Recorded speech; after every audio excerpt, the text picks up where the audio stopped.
Hello friends, ഇന്ന് പെട്ടെന്നുണ്ടാക്കാവുന്ന ഒരു breakfast.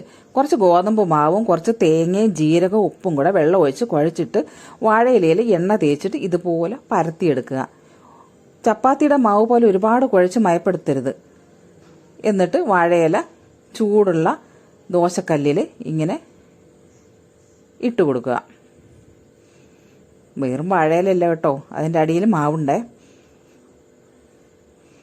ഇല വാടി വരുമ്പോഴേക്കും മനസ്സിലാവും അടിഭാഗം വെന്തുവെന്ന്.